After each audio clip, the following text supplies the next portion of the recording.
एक साधना सांगितली ती म्हणजे अध्यात्म साधना, आणि ती अध्यात्म साधना जर जीवनामध्ये नाही केली तर तुमचा उद्धार तर होणार नाहीच नाही, पण संसारामध्ये सुख सुद्धा मिळू शकत नाही.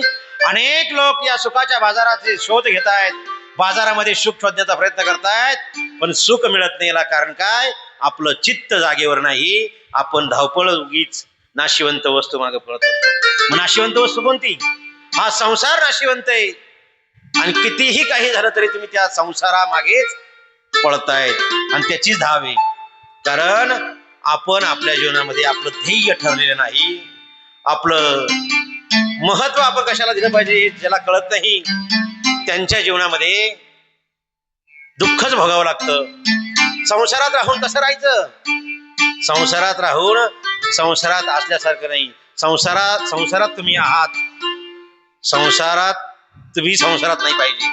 तुमच्यात संसार नकोय, तुम्ही संसारात असावे.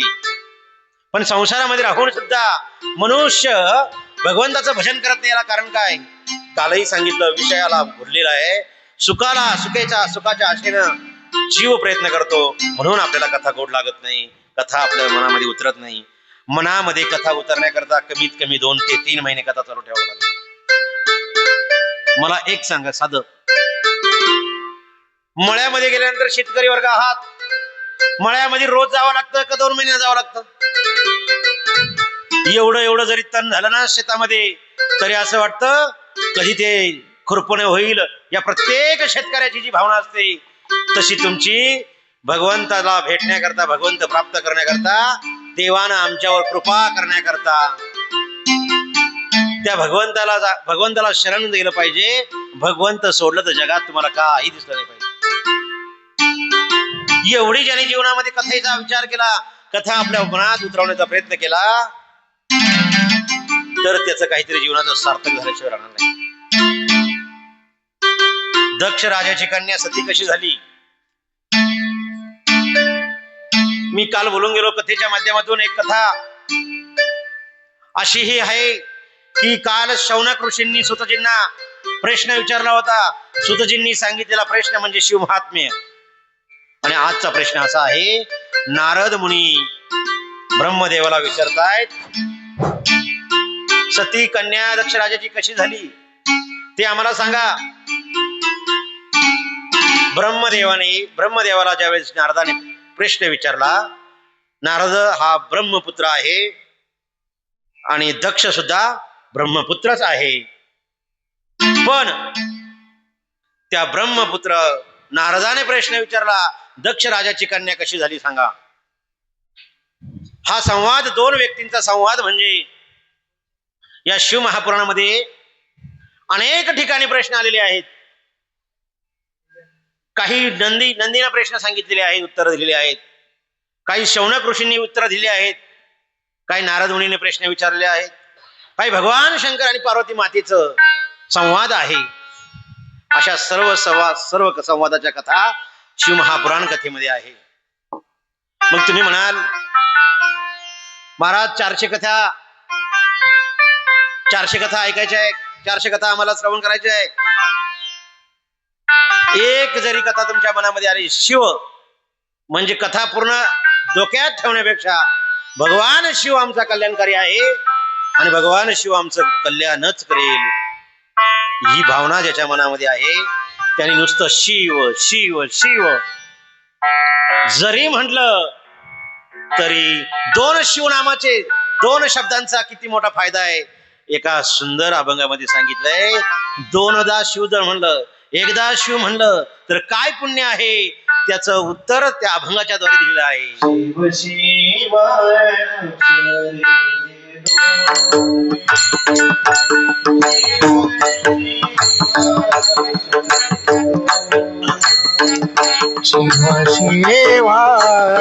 अक्षरे दोनी, शिवा शिवा अक्षरे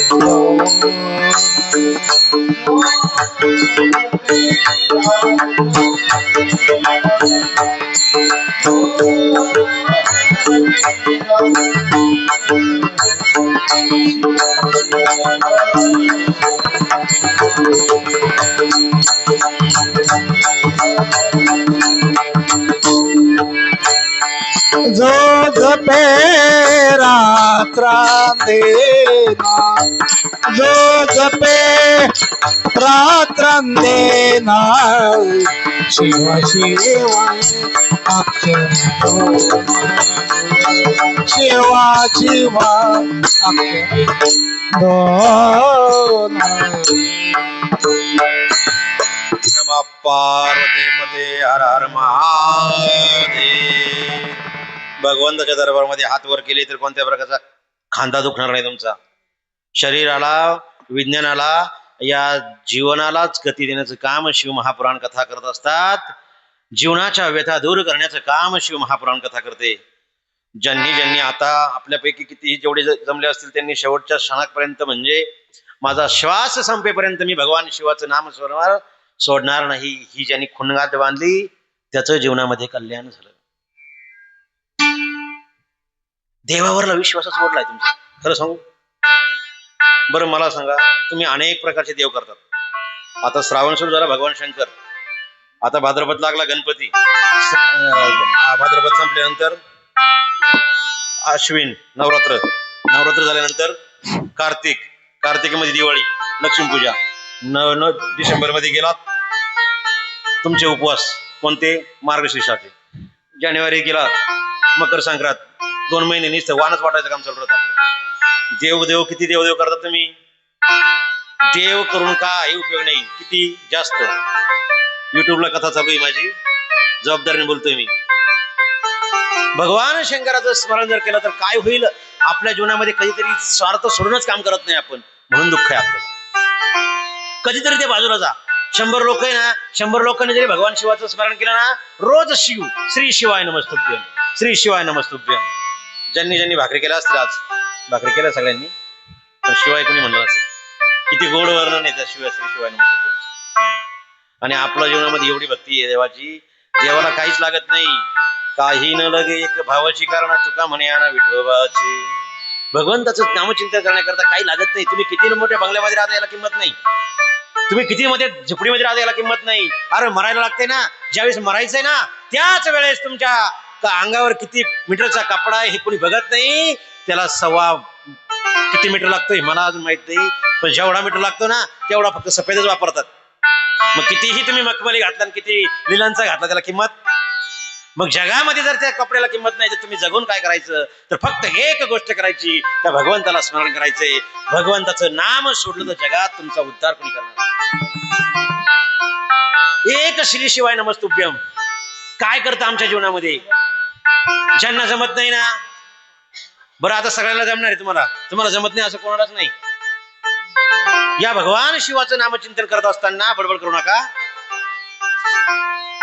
शिवाचं नामचिंतन करण्याकरता भगवान शिवाची साधना, कथा कीर्तन ऐकून तुम्ही आजपर्यंत खूप कथा कीर्तन ऐकली, पण त्या कथा कीर्तन ऐकत असताना आमच्या जीवनामध्ये काहीतरी बदल झालाय का. कितीही मोठी कथा केली, कितीही मोठी छोटी कथा केली, पण त्या कथेमध्ये आमचा उद्धार झालाय का. कधीतरी आम्ही त्या कीर्तनामध्ये गेल्यानंतर आमच्या जीवनामध्ये काहीतरी घेऊन आलोय का. अहो तुम्ही जरी स्मशानामध्ये जर गेलात ना, जळणाऱ्या प्रेताकडे पाहाईपर्यंत तुमच्या जीवनामध्ये टकटक राहती. आता काय करायचं आणि पाणी कोणी भरलं असेल का, ही जीवनामध्ये आपली कथा. ही कथा जोपर्यंत संपत नाही तोपर्यंत तुमच्या व्यथाच संपू शकत नाही. ही ताकद त्या कथेमध्ये. कधीतरी आपल्याला काहीतरी आउटपुट मिळेल, काहीतरी फायदा मिळेल, या भावनेनं प्रत्येकानं प्रेम करायला शिका. मग कुठं प्रेम करायचं, ते भगवंतावर प्रेम करा. जग तुमच्या प्रेमात पडणारे कधी, जोपर्यंत देव तुमच्या पाठीशी नाही तोपर्यंत. घरामध्ये किरामध्ये अर्धा किलो पावशेर साखर ज्यावेळेस आणायला लागते ना, त्या परिस्थिती त्या माणसाला विचारा काय परिस्थिती असते. जीवनामध्ये ज्यावेळेस एखादा प्रसंग वाईट येतो ना, त्यावेळेस आजूबाजूचे जवळचे नातेवाईक, प्रेमाचे भाऊबंद, चुलते, काके, भाऊ, बहीण, हे कोणीच कोणाचं नाही. मग जगामध्ये कोण तुमचं आहे. फक्त देव सोडला तर तुमच्या पाठीमागं नाही. तुझं सोडविना कोणी एक चक्रपाणी वाचून या. तुका म्हणे तुझं सोडविना कोणी एक चक्रपाणी वाचून या. आणि मग जगात तुमच्या फक्त शिवकथा का करते, तुमचं दुःखाचं निवारण करते. काय करायचं, एकच गोष्ट करायची. श्री शिवाय नमस्तुभ्यम ज्यांना म्हणायला जमत नसेल त्यांनी काय करायचं, युट्यूबला मोबाईलवर जायचं. श्री शिवाय नमस्तुभ्यम जप आहे, 1 तासाचा जप आहे. तो जप जरी ऐकला तरी श्रवण इंद्रिय तृप्त झाल्याशिवाय राहणार नाही. जगाची निंदा ऐकायची, जगाचे कानोशे घेऊन ऐकण्यापेक्षा त्यात पापच तयार होणार आहे. पण जगामध्ये आपला उद्धार करायचा असेल तर फक्त श्री शिवाय नमस्ते, एक षडाक्षरी ओम नमः शिवाय एवढा पंचाक्षरी मंत्र जीवनामध्ये उतरवण्याचा प्रयत्न करा. आपल्या जीवनाचं सोनच झाल्याशिवाय होणार नाही. हा एका दिवसात काहीच होणार नाही, पण एक दिवस झाल्याशिवाय राहणार नाही. ही ताकद त्या भगवान शिवामध्ये. भगवान शिव तुमच्याकडे बघत असताना काय बघते का? तुमच्या अंतःकरणामध्ये कोणाबद्दल मत्सर आहे, कोणाबद्दल मल आहे, कोणाबद्दल काम आहे, कोणाबद्दल क्रोध आहे. शुद्ध पाणी प्यायला आपण तयार आहे, पण शुद्ध अंतःकरण तयार करायला कोणीच तयार नाही. जगामध्ये आपल्या जवळून कोणी गेला तर त्याला नाव ठेवण्याची आपली पद्धत आहे. हे शुद्ध अंतःकरण जोपर्यंत होत नाही तोपर्यंत देव तुमच्या हृदयात येऊ शकत नाही. आणि चित्त करारे निर्मळ येऊन गोपाळ राहे तेथे. भगवान काय आपण ते अभंग आहे, देव काय बाजारचा भाजीपाला आहे. देव बाजारचा भाजीपाला नाही. 50 रुपयाला मेथी विकत होती, आता 5 रुपयाला कोणी खात नाही. एवढे मेथीचे बाजार बदलले. तुमचं आमचं काय घेऊन बसलात? तुमच्या खिशात ज्या दिवशी रुपया नाही त्या दिवशी तुम्हाला पुत्र विचारणार नाही. पण ज्या दिवशी तुमच्या भगवंताने कृपा करून तुमच्या आयुष्यात काहीतरी चंदन दिलं ना, तुमच्या जीवनामध्ये काहीतरी भरभराट झाली ना, त्या दिवशी 5 किलोमीटर किंवा 50 किलोमीटर अंतरावर जरी आपला एखादा 500 किलोमीटरवाला एखादा नातेवाईक असेल तर तो जवळ येतो. दादा कसं चाललंय तुमचं? आपण विचार करतो हा आपल्या काळात आपल्याला जेव्हा प्रसंग होता तेव्हाच कोणी नव्हतं. डोळ्यामध्ये जेव्हा पाणी येतं ना, आयुष्यामध्ये एखाद्याच्या बाजूला कोणी उभं असतं आणि डोळ्यामध्ये पाणी येतं, डोळ्यामध्ये ज्याच्या पाणी येतं ना त्याचं दुःख कोणीच पुसू शकत नाही. आणि त्याचं दुःख पुसणारा फक्त भगवानच आहे. तुम्ही जगाच्या पाठीवर कुठेही जा. एक सांगू, मन दुखलं, मन अंतकरण ज्याचं दुखलं ना, अंतकरण दुखलेल्या अंतकरणाला गोळी आजपर्यंत तयार झाली नाही. अनेक प्रकारचे मेडिकल आहे आपल्या सायन्स मध्ये, खूप मोठा बदल झालेला आहे. मनावर परिणाम करणारी आजपर्यंत कोणतीच गोळी तयार झालेली नाही. शिव महापुराणाच्या साक्षीने सांगतो, जगाच्या बाजारात जर अध्यात्म सारखी मनावर प्रभावी गोळी असेल तर जगात कोणतीच नाही, फक्त अध्यात्मशास्त्र. पूर्वीच्या काळी 25 वर्ष 30 वर्ष 40 वर्षापूर्वी श्रावण महिना होता तेव्हा पोथ्या लागायच्या. आता पोथ्या घरामध्ये आहे पण पोथ्या वाचायला कोणी तयार नाही. धर्मग्रंथ जोपर्यंत तुम्ही वाचत नाही, धर्मग्रंथ जोपर्यंत पाहत नाही तोपर्यंत तुमचं कल्याण नाही. आता आपल्या सुनेला जर पित्र घालायचे जरी म्हणले ना, सासऱ्याचे पित्र, तरी ती म्हणते नाकतोंड मोडते. म्हणजे विचार करा, ती म्हणते वाटाणा लावायचा आहे आणि तो घेवडा लावायचा आहे. अशा पद्धतीचं कारण सांगून आपण बायपास करण्याचा प्रयत्न करतो. ही आपली संस्कृती. जीवनामध्ये अध्यात्माशिवाय पर्याय नाही. कितीही मोठा रोग असू द्या, कितीही मोठा आजार असू द्या, तो बरा करण्याची ताकद भगवान शिवामध्ये आहे. तुम्हाला जर चेष्टा वाटत असेल, विश्वास बसत नसेल, तर उद्यापासून भगवान शिवाच्या मंदिरामध्ये जायचं. मंदिरामध्ये जात असताना कसे जाता तुम्ही सांगतो. आता सतीचरित्रामध्ये थोडे थोडे अष्टपैलू सांगायला लागतात, कारण की तुम्ही कथा सांगून कथा ऐकून काही ठेवणार नाही. पण भगवान शंकराच्या मंदिरामध्ये गेलात ना, जाताना कसं जायचं हे फार महत्वाचं आहे. पूर्वीच्या काळी मंदिरं होती, त्याला मंदिरांना चौकट होती, चौकट. त्या चौकटीमध्ये वाकून जावं लागतं. भगवान शंकराच्या कोणत्याही मंदिरामध्ये जात असताना पहिला भस्मकुंड पाहिजे. कोणत्याही मंदिरामध्ये जात असताना काय पाहिजे? भस्मकुंड पाहिजे. ज्या मंदिरामध्ये भस्मकुंड नाही, जबाबदारीने बोलतोय, ज्या ठिकाणी भस्मकुंड नाही त्या देवाचं एक तर भस्म बुजवलेलं असेल, पूर्वीच्या काळीचं मंदिर असेल 25-50 वर्षाचं, त्या ठिकाणी मंदिरामध्ये प्रवेश करत असताना कसा प्रवेश करायचा? भस्माचा हात बुडवायचा, भस्मामध्ये कपडा लावायचा आणि भस्मकुंडाचं दर्शन झालं का नंदी पुढं, नंदीचं दर्शन घ्यायचं. नंदीला बेल कोणी व्हायचा का व्हायचा नाही बेल माहिती तुम्हाला? मला आजपर्यंत कळलं नाही बरं का. म्हणजे शिवमहापुराण वाचता वाचता कधी अजून ऐकलं नाही, वाचलं नाही. नंदीच्या कानात अजून कोण काय काय सांगते हेच अजून आपल्याला कळलं नाही. काहींकडून असं ऐकलं की नंदीच्या कानात सांगितलं का भगवान शंकराला सांगून जातो. मग तुम्ही काय घरी जाणार राहता तिकडून? भगवान शंकराच्या मंदिरात जात असताना भगवान शंकराच्या नंदीच्या पायावर कधीही बेलपत्र व्हायचं नाही. का व्हायचं नाही? भगवान शंकराच्या त्या मंदिराच्या बाहेर नंदी असतो, नंदीवर तुम्ही बेलपत्र वाहतात, ते बेलपत्र उडून जातात आणि पायंदळी येतात. मग तुम्ही पाप करता का पुण्य करताय? तिथं फुल व्हायचं. मांगल्याचं प्रतीक म्हणजे ऋषभध्वज आहे, धर्माचं प्रतीक म्हणजे नंदी आहे. आणि त्या नंदीला फुलाने मंगलमय प्रसंगामध्ये फुल व्हायचे असतात. बेलपत्र फक्त भगवान शिवालाच व्हायचं असतं. आता नंदीचं दर्शन झालं, पुढं काय? तुम्ही मंदिरात जाते नाही का? पुढं कोण राहत? नाही, गणपतीच्या अगोदर एक जण राहतो ना, कासवाचं दर्शन करायचं, नम्र व्हायचं तिथं. कासवाने सांगितलं, माझ्या जीवनामध्ये मी विषय इंद्रिय ताब्यात ठेवली, तुम्ही शिका. म्हणून कासवाकडून हे शिकून पुढे जायचं, गणपतीचं दर्शन घ्यायचं. गणपतीचं दर्शन गेल्यानंतर 5 पायऱ्या उतरायच्या. 5 कर्मेंद्रिय 5 ज्ञानेंद्रिय असतात. 5 कर्मेंद्रियांना बाजूला ठेवून मी पायऱ्या उतरतो, अशी भावना तयार झाली पाहिजे. म्हणून भगवान शिवाच्या मंदिरामध्ये जाताना वाकून जायचं असतं. मंदिरामध्ये गेलात, आता दर्शन कसं घेणार? दक्षिणेला पाठ आणि उत्तरेला तोंड पाहिजे. बरोबर बोलतोय ना मी? म्हणजे तुम्हाला माहिती ना, ह्या पूर्व पश्चिम बाजूला कधी दर्शन घ्यायचं नाही. दक्षिण बाजूला पाठ झाली पाहिजे आणि मुख हे उत्तर बाजूला झालं पाहिजे. एवढं बारीक दर्शन आहे. माझं तुमचं दर्शन सांगू का पुढं? माझं पूर्ण सांगू, मग तुमचं सांगतो. आता ते झालं का? आपण त्या मंदिरामध्ये दर्शन करत असताना पूजा, आता तुम्ही तिथे दर्शन केलं, दर्शन आधी करते पूजा आधी करते तुमच्याकडे? मी धरून आणल्यासारखं बसू नका, बोलत चला. पूजा झाल्यावर दर्शन करायचं. बरं, पूजा करायची, पूजेचं ताट ठेवलं, शेंगदाणे, जे काही मूग असतील, तीळ असतील, साखर असेल, दूध असेल, पाणी असेल, गोमूत्र घेऊन जाते नाही तुम्ही? कोणीच गोमूत्र घेऊन जात नाही. गोमूत्र सांगणार नाही आज. हे सर्व घेऊन जायचं. धोत्र्याचं फूल, धोत्र्याचं फळ, बेल पत्र आणि बेल फळ पण घेऊन जायचं असतं. श्रीफळ वाहताना पाहिले मी खूप. या कथेच्या माध्यमातून फक्त शिवपूजा जरी कळली तुम्हाला कशी करायची, एवढं तरी कळलेलं झालं शिवराला.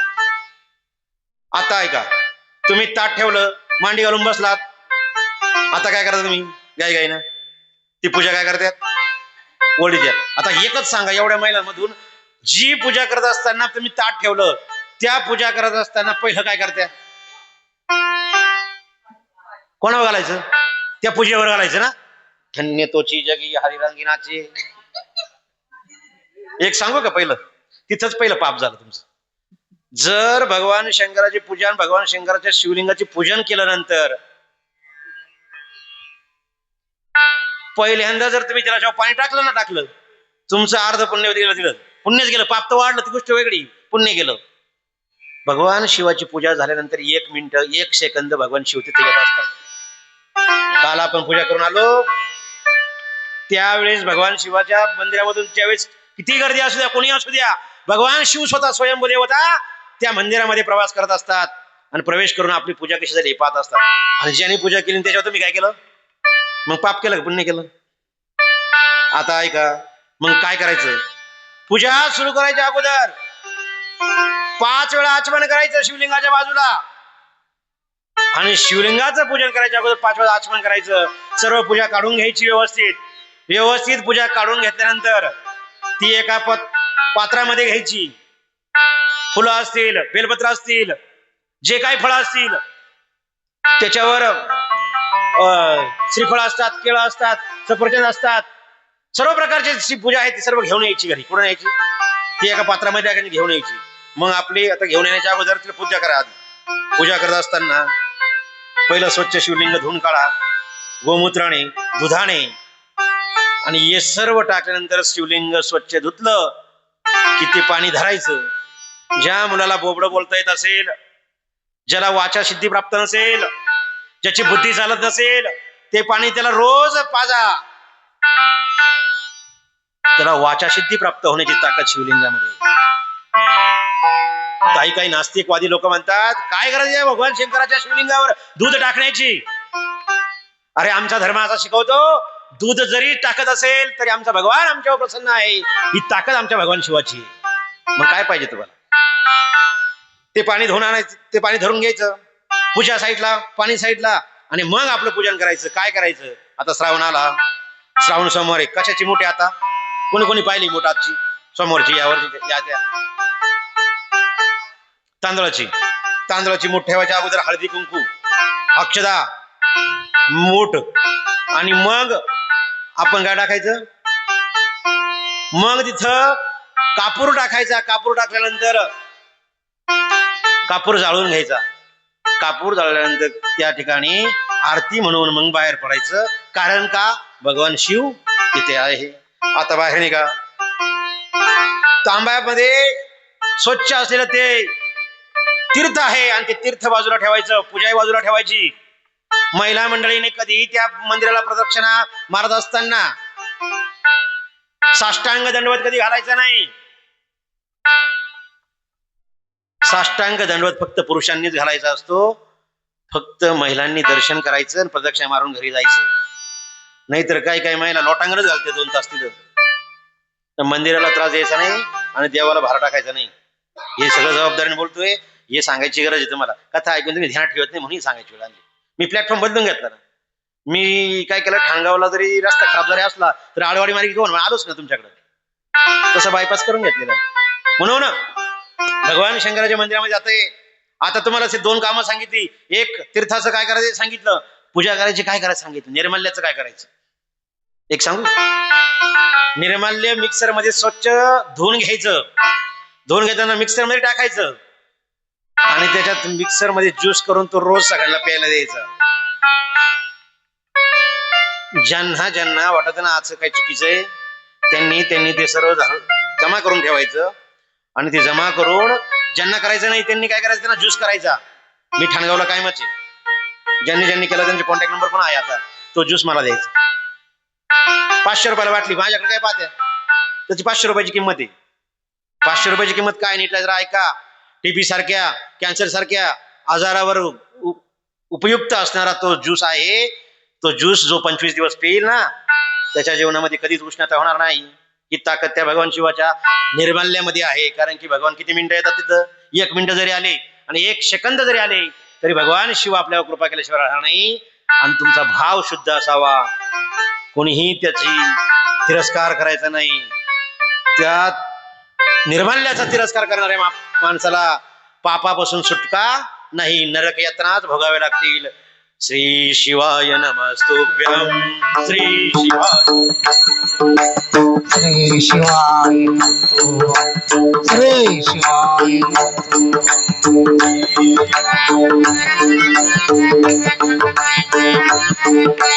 श्री शिवाय श्री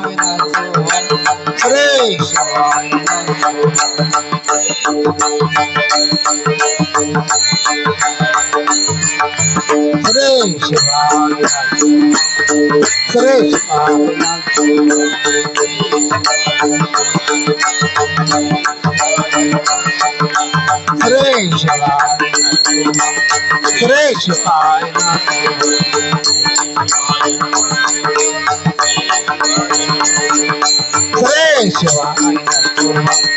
श्री शिवाय श्री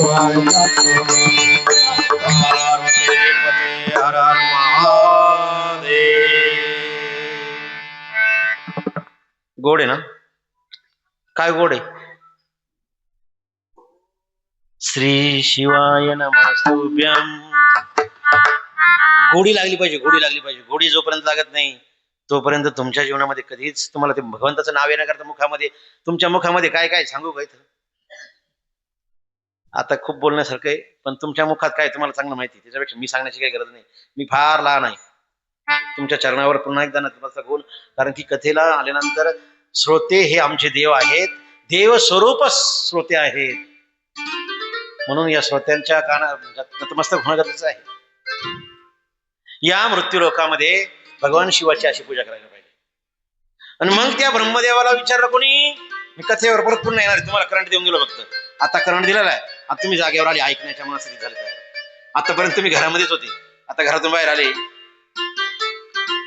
त्या ब्रह्मदेवाला प्रश्न विचारा. नारदाने नारद म्हणतोय, दक्ष राजाची कन्या कशी सती सांगा. तुम्ही आजपर्यंत सती ऐकली, यज्ञकुंडामध्ये उडी मारलेली सती ऐकली असेल. सतीने यज्ञकुंडामध्ये उडी मारण्याची कारण दोन. एक, ज्या वेळेस भगवान ब्रह्मदेवाने सांगितलं की दक्ष राजाच्या घरी तुला जन्म घ्यायचा आहे, कोणाला सांगितलं? आई जगदंबेला सांगितलं. आई जगदंबेला सांगत असताना त्या अगोदर ब्रह्म, विष्णू आणि भगवान शंकर हे तीन देव कसले? सृष्टीचे चालक, मालक आणि संहार करते आहे. या मृत्यू लोकामध्ये ब्रह्मदेवाला वेगळं काम दिलेलं आहे, सृष्टीचं निर्माण करायचं काम दिलेलं आहे. संहाराचं काम भगवान शंकराला दिलेलं आहे, उपजीविकेचं काम विष्णूला दिलेलं आहे. पण ब्रह्मदेवाचं लग्न झालं, विष्णूचं लग्न झालं, भगवान शंकराचं लग्न कुठं आहे? सृष्टीची निर्मिती कशी होणार हा मोठा प्रश्न निर्माण झाला. आणि दक्ष राजाला ब्रह्मदेवानं सृष्टी निर्माण करत असताना एकटा ब्रह्मदेव कळत नव्हता. मग काय करायचा? त्या दक्ष राजाला सोबत घेतलं. दक्ष राजाकडून उत्पत्ती, मैथून सृष्टीची निर्मिती करून घेतली. आणि त्या सृष्टीची निर्मिती करत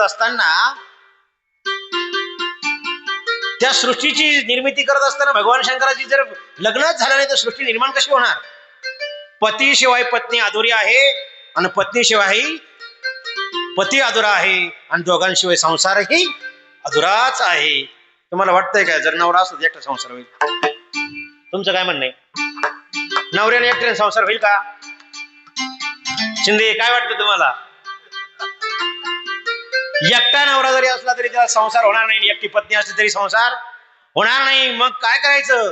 दोघांचं समीकरण जोपर्यंत बनत नाही, चंद्र तिथे चंद्रिका, शंभू तिथे अंबिका, म्हणजे जिथे शंभू आहे तिथे अंबिका लागेल, चंद्र तिथे चंद्रिका लागेल.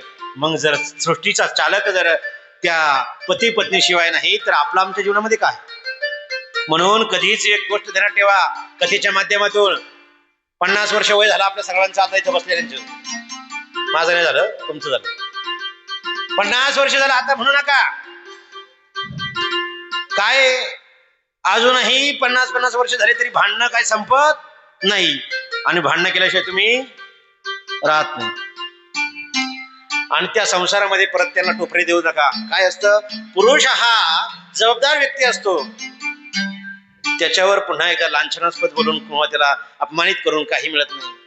जगाच्या बाजारात एक गोष्ट तुम्हाला काल सांगितली, बायको म्हणजे कोणती, पत्नी म्हणजे कोणती आणि पतिव्रता म्हणजे कोणती. हात जोडून विनंती माऊल्यांनो, पतीला अपशब्द आणि ब्र शब्द बोलणाऱ्या व्यक्तीच्या आयुष्यात गडगंज संपत्ती असू द्या, 5 मजली बिल्डिंग असू द्या, पण जर तुम्ही तुमच्या पतीचा अपमान तुमच्या घरामध्ये जर करतायत ना, सर्वात मोठा दोष तुमच्या वास्तूला लागतो आणि तुमच्या आयुष्याला लागतो. याचा पुरावा काय? तुम्ही भांडणं झाल्यानंतर जीवनामध्ये ते दिवस 2-4 दिवस बघा कसे असतात. सुतक पडल्यासारखं वाटतं घरामध्ये. कारण की आपल्याला भांडायची सवय राहते आणि त्यांना गप्प बसायची सवय राहते. ते गप्पच बसून कवर बसणार गप्पर, ते गप्प बसून म्हणते भाकर भेटणार नाही, आता चला ढाब्यावर. पर्याय का त्यांना दुसरा? नाहीच काय मिळालं तर वडापाव तर खातीलच. तुमचा तोटा आहे. पती आणि पत्नीच्या भांडणामध्ये पत्नीचा कायम तोटा आहे. तुम्ही म्हणाल महाराज तुम्ही असं काय बोलतायत? महाराज सांगा, त्यांनी वडापाव खाला ढाब्यावर गेले, पैसे कोणाच जाणार आहे? बरं त्यांचे जाणार आहे, त्याच्यातला अर्धा वाटा कोणाचा होता? बरं पुण्य तुम्ही त्यांचं म्हणता, पैसे कोणाचे? अर्धे तुमचे. म्हणून तुम्हाला एक सावध आहे, पुरुष प्रति माणसाला, त्या पतीला आपलं अंतकरण 50 वर्ष झाले, आता किती दिवस जगायचंय? आनंदानं जगा. एवढी जरी कथा कळली तुम्हाला तुमच्या आयुष्यात तरी तुमचं कल्याण झाल्याशिवाय राहणार नाही. कितीही चुकीचा पती आपल्या जीवनामध्ये येऊ द्या, ब्र शब्द बोलणं हे संस्कृतीला शोभत नाही, संस्काराला गालबोट आहे. येणाऱ्या पिढीमध्ये इतकी भयंकर परिस्थिती निर्माण झालेली आहे. आता हे तुम्हाला सांगण्याची जागा नाही, तुम्ही सगळे इंस्टाग्राम फेसबुक सगळं वापरतायत. एवढी परिस्थिती झाली की पती पत्नी मध्येच जमत नाही, तेव्हा बाकीचं काय जमायचं? म्हणून हा जोडून विनंती आहे, शंभू तेथे अंबिका, म्हणून पत्नी पाहिजे. मग पत्नी आणायची कुठून? भगवान शंकर तपाला बसेल, त्याच्यामध्ये मनामध्ये निर्मोह होता, निर्विकल्प होता, मला लग्नच करायचं नाही हा मनात भाव होता. सर्वांगाचे कान करून ऐका जरा. ब्रह्मपुत्र दक्ष राजा कसा त्या सतीचा पती झाला, सतीचा बाप कसा झाला, भगवान शंकर पती कसा झाला हे कळलं पाहिजे ना आपल्याला. सतीने उडी मारली याच मला 5 मिनिटात सांगून देईन मी. 5च मिनिटात. किती मिनिटात? पण एक गोष्ट ध्यानात ठेवा, कथा करत असताना कथा ती दर्जेदार व्हावी ही माझी इच्छा असते. समोर कोण बसलंय यापेक्षा मी काय बोलतोय हे फार महत्वाचं आहे. शिव महापुराणातील कथा जर तुम्हाला समजली नाही तर तुमच्या जीवनाचं होणार तर कल्याण नाहीच नाही, पण मी दोषाच्या कारणीभूत राहील, म्हणजे मला दोष लागेल.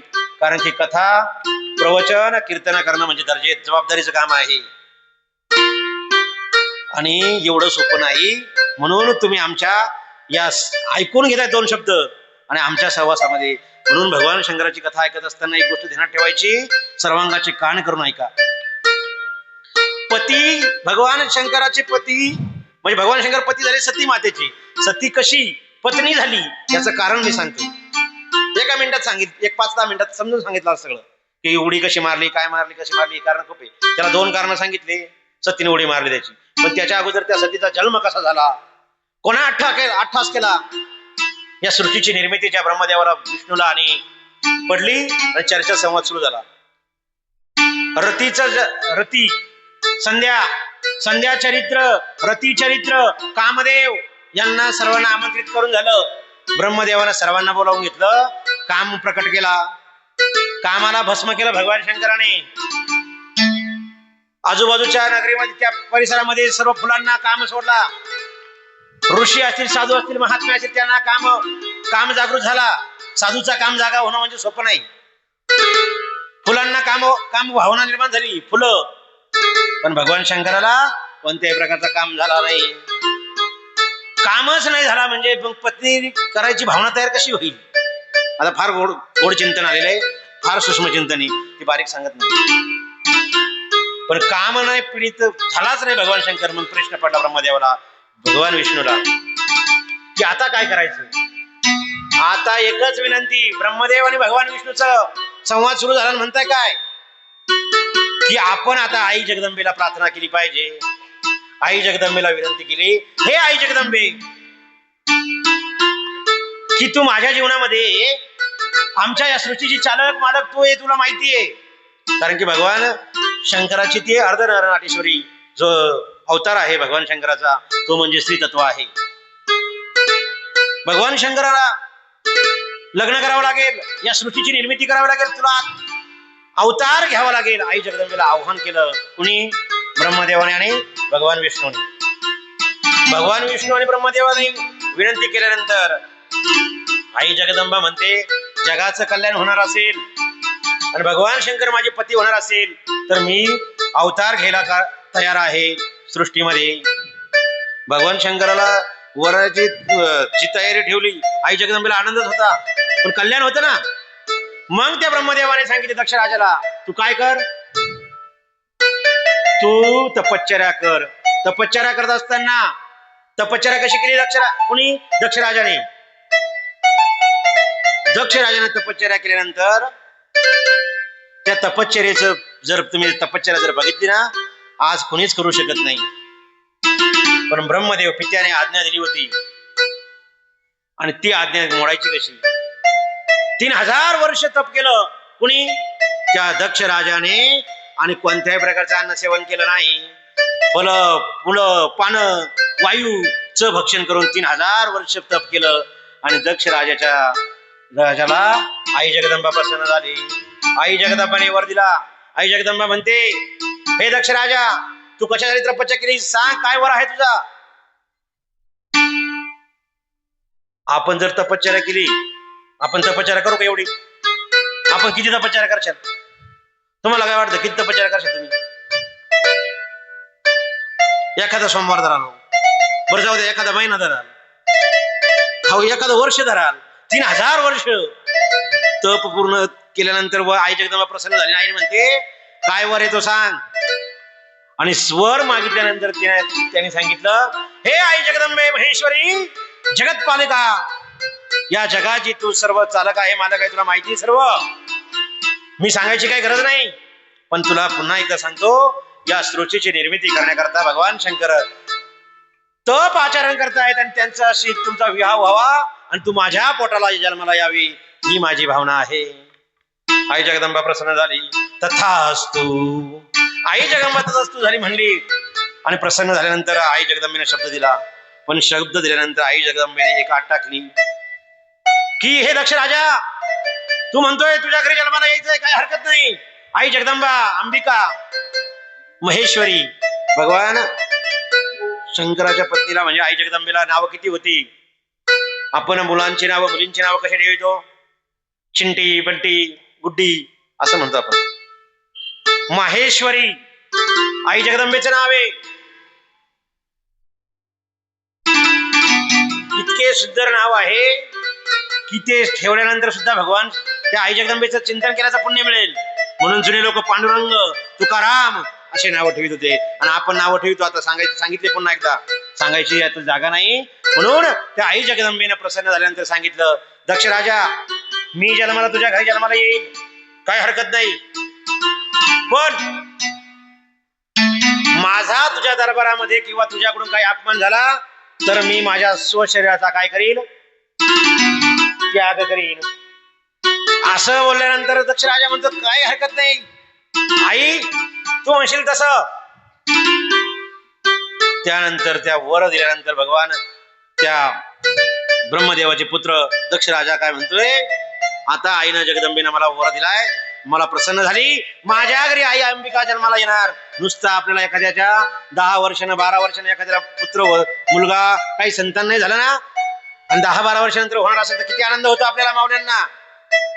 पूर्वीच्या मावल्या काय म्हणायच्या, 10 वर्ष जर मुलं नाही झाली ना, दुसरं लग्न करा असं म्हणत होते. बरोबर की नाही? पण 10-12 वर्षानंतर जो आनंद होत असतो तो आनंद काही वेगळाच असतो. तसा तो आई जगदंबे आपल्या घराला जन्माला येणार, हा आनंद त्या दक्ष राजाला झाला. दक्ष राजाने त्या 60 कन्यांची निर्मिती केली. 60 कन्या 27 चंद्राला दिल्या. 2-2 करून त्या ऋषींना साधूंना देऊन त्यानंतर 60 कन्यांचा विवाह केला. आणि त्यानंतर आता आई जगदंबाच्या पोटाला येणार. मी उद्या प्रश्न विचारेन तुम्हाला की आई जगदंबेच्या आईचं नाव काय, म्हणजे दक्ष राजाच्या पत्नीचं नाव काय, हे तुम्हाला विचारल्याशिवाय राहणार नाही. कारण ते त्या दक्ष राजाच्या पत्नीचं नाव अवघड आहे. पण तुम्हाला मी सगळं सोपंच विचारत असतो. अक्षिणी नावाच्या त्या पत्नीने 60 कन्या निर्माण झाल्यानंतर आता आई जगदंबा पोटाला येणार. हा आनंद जगदंबेचा, तो आई जगदंबा पोटाला येण्याचा आनंद त्या दक्ष राजाला पोटात मावेना. आता आई जगदंबा पोटाला येणार. हा आनंद कोणाचा होता? दक्ष राजाचा. त्या अक्षिणी नावाच्या दक्ष राजाची पत्नी, काय नाव आहे तिचं? जोरात सांगा बरं. अक्षिणी अक्षिणी अक्षिणी जरी म्हणले तुम्ही तरी आई जगदंबा प्रसन्न होईल. म्हणा बरं जोरात. अक्षिणी. अक्षिणी गर्भवती राहिली आणि गर्भवती राहिल्यानंतर दक्ष राजानं दान तर्पण विधी केली. संस्कार काय सांगतो जरा सर्वांगा ठिकाण करून ऐका. संस्कार असा सांगतो, आपल्याला संस्कार किती केले जातात आपल्यावर? मनुष्य जीवनावर जीवाला कल्याण करण्याकरता किती संस्कार आहे माहिती की तुम्हाला? माहिती का? 16. हा, वा, व्हेरी गुड. 16 संस्कार. आपण किती करतो?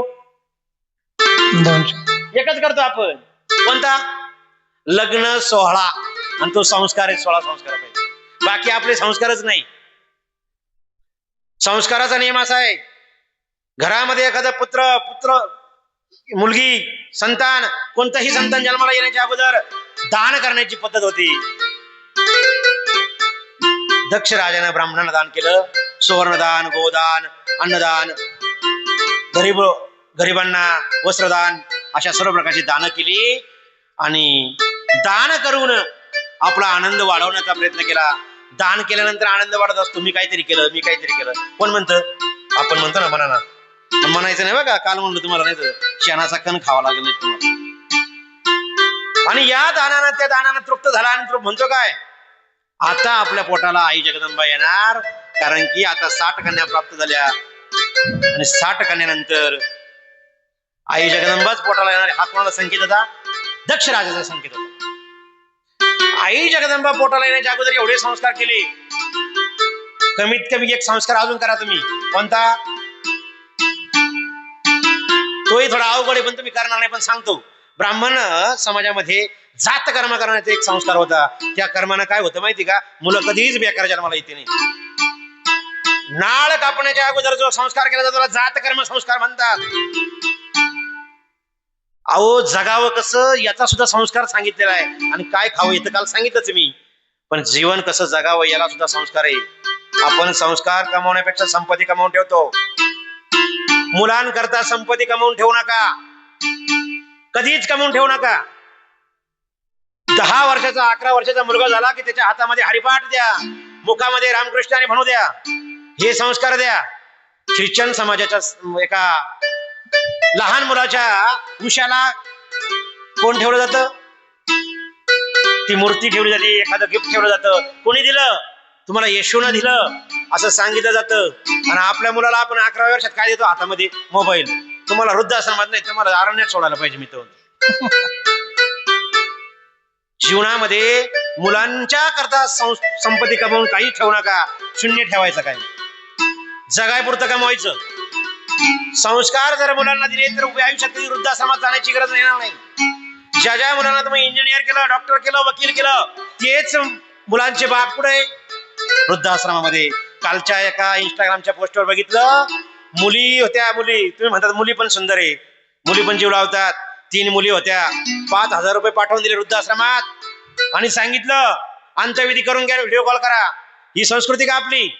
म्हणून एक गोष्ट कायम ध्यानात ठेवा, संस्कार जपा. संस्कार गरजेचा आहे. 16 संस्कारापैकी एक संस्कार म्हणजे जातकर्म. 16 संस्कारापैकी एक म्हणजे तुमच्यामुळे इसरत होतो मी विवाह संस्कार. 2 झाला.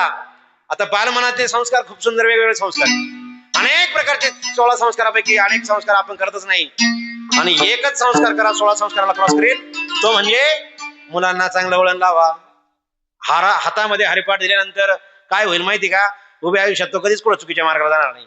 आणि मग मुलं म्हणतात 16 संस्कार करून जर ज्याने नाही केले ना, तो मुलगा 16 वर्षाचा झाला, त्याच्या हातामध्ये काय येणार 16 वर्षानंतर?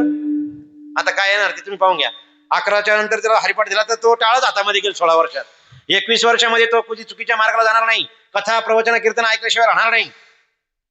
एखादा कीर्तनकार मुलगा, बारीक मुलगा पाहिजे का आपल्याला असं वाटतं आमच्या माऊल्या म्हणतात माझा मुलगा सुद्धा हरिपाठाला उभा राहायला पाहिजे. पण एखाद्या मुलं आई वडिलांना गेलो ना, मुलांना संस्कार हरिपाठाला पाठवा, त्यावेळेस आई म्हणते त्याचा अभ्यास बुडल, तो काय कलेक्टर होणार आहे का?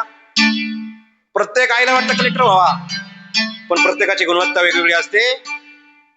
काही हरिपाठ केल्यानंतर कीर्तनाला जातील, काही हरिपाठ केल्यानंतर गायनाचार्य होतील आमच्या महाराजांसारखे, काही नाहीच काही झालं तर कमीत कमी करता कीर्तनाला सहयोग तरी करतील. याकरता संस्कार महत्वाचा आहे.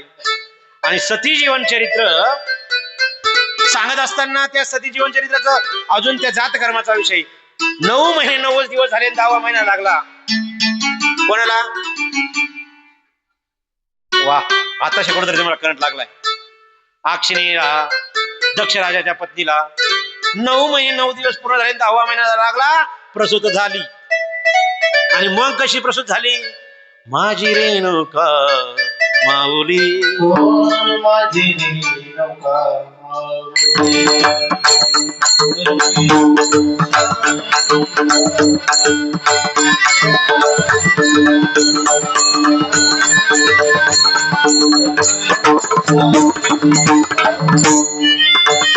माझी रेणुका माऊली,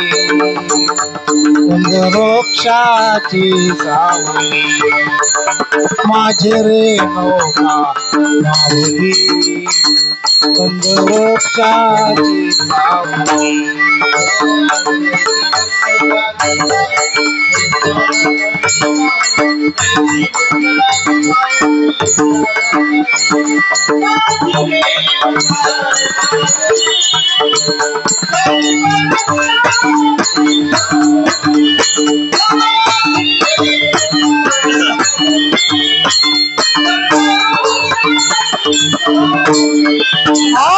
माझी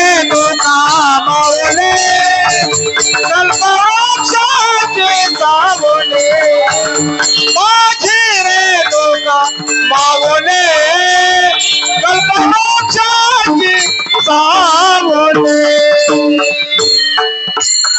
पार्वती पते हर हर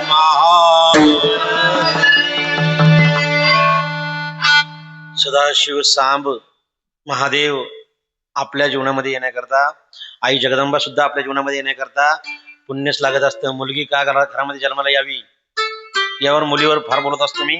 डोळ्यामध्ये पाणी येण्याची शक्यता आहे. कारण की 10 वर्षाची मुलगी जेव्हा आपल्या आयुष्यातून जाते, काय सर्वांगाचे कान करून ऐका बसा, त्या 10 वर्षाची मुलगी आपल्या जीवनातून गेल्यानंतर 10 वर्ष मुलीला सांभाळलं आणि कर्मधर्मसाहेबाने एखाद्या व्याधीनं आपल्या मुलीला नेल्यानंतर किती दुःख होत असेल बापाला. अहो 18 वर्षाची मुलगी झाली आणि ती कोणाच्या तरी ताब्यात द्यायची आहे. 18 वर्ष फुलासारखी सांभाळली आणि 18 वर्षानंतर आपण त्या मुलीला लोकांच्या ताब्यात द्यायचं. किती मोठा उदार अंतकरणाचा बाप असेल आणि त्या बापाला अंतकरणाला किती दुःख होत असेल. तर ती मुलगी म्हणजे बापावर सर्वात जास्त प्रेम करणारी व्यक्ती म्हणजे मुलगी आहे. मुलगी कोणाच्याही नशिबामध्ये जन्माला येत नाही. ज्याला मुलगी आहे त्याला माहिती मुलीची किंमत काय आहे आणि ज्याला नाही त्याला विचारा मुलीची किंमत काय. ज्याप्रमाणे वृद्धाश्रमाचा प्रसंग सांगितला, सर्वच मुली तसा नसतात. काही संस्कारी मुली जे असतात त्या मुला एवढं जरी बापाचं दुखलं तरी बापाची नुसता फोन जरी आला तरी ती म्हणते माझ्या दादाला भेटण्यासाठी मला जावं लागेल, माझ्या पप्पांना भेटण्यासाठी मला जावं लागेल. माझा असंख्य कामं बाजूला ठेवून ती मुलगी जाते. तिचं नाव मुलगी आहे. कारण की कुळी कन्या पुत्र होती जी कुळी कन्या पुत्र होती जे सात्विक कुळी कन्या पुत्र होते जे सात्विक कुळी कन्या पुत्र होती जे सात्विक कुळी कन्या पुत्र होते जे सात्विक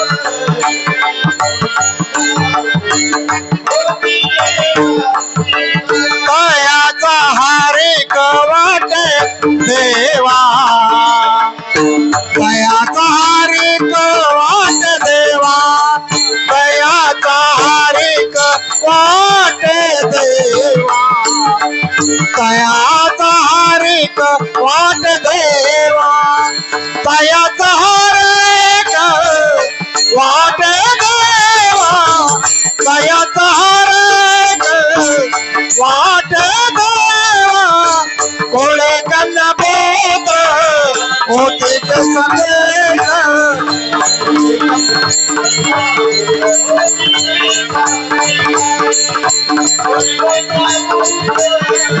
होती सात्विका होते सात्विक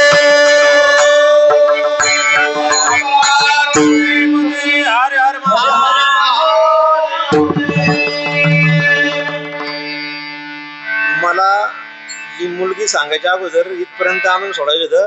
कारण की हे प्रमाण कोळी कन्यापुत्राला द्यायचं होतं अण्णांना, म्हणून थांबलो होतं. एकदा जोरदार टाळ्या वाजवा त्यासाठी.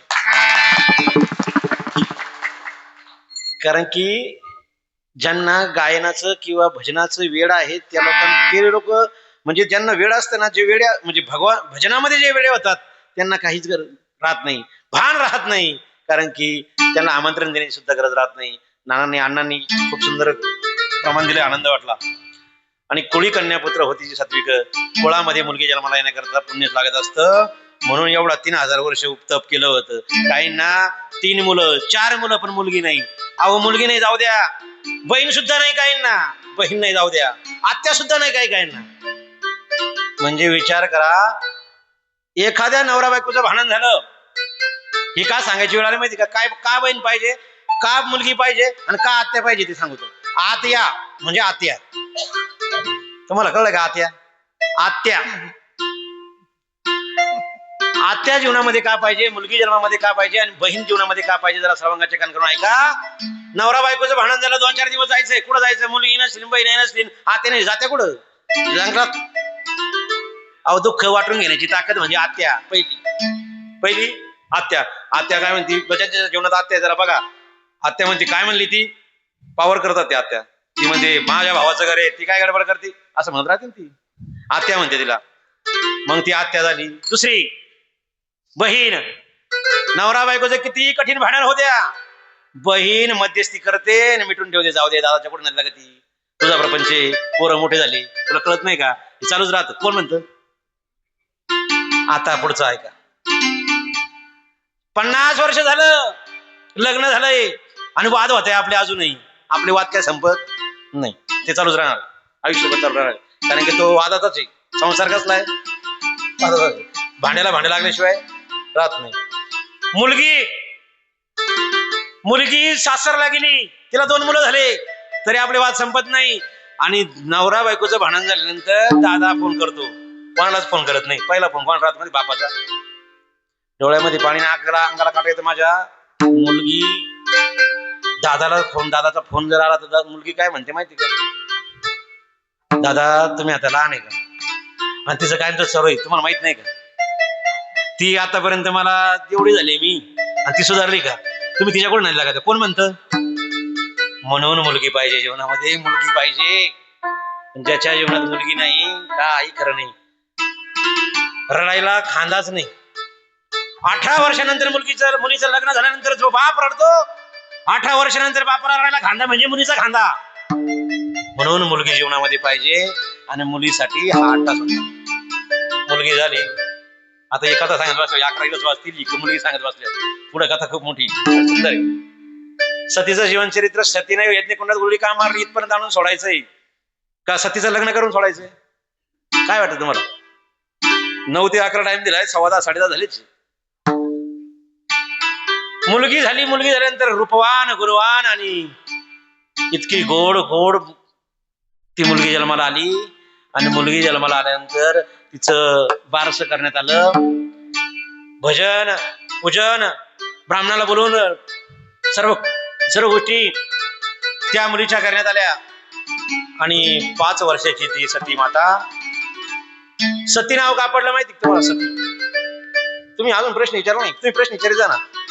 शाळेमध्ये बसल्यानंतर विद्यार्थ्यांनी प्रश्न नाही विचारल्यावर मास्तरला असं वाटतं आपलं काहीतरी चुकतंय, तसं तुम्ही मला काही चुकवू नका देवा. सती मातेचं नाव सती का पडलं. सती कोण आहे, अक्षिणी कोण आहे, तिची आई आहे. सती, तिकडं जाऊ नको. सती म्हणजे सती असं तिचं नाव ठेवण्यात आलं. तिचं अगोदरचं नाव गौरी नाव सुंदर आहे. माहेश्वरी नाव सुंदर आहे. शाकंभरी नाव आहे भगवान आई जगदंबेचं. आणि अशी नाव मुलींची ठेवा. 4 अक्षरी नाव असावी मुलींची. शाकंभरी, माहेश्वरी, गौरी. आणि अशा पद्धतीनं त्या मुलीचं नाव ठेवून त्या मुलीला 5 वर्षाची मुलगी झाली. ती मुलगी म्हणजे सती माता 5 वर्षाची झाली आणि अंगणात खेळू लागली. अंगणात खेळल्यानंतर काय झालं,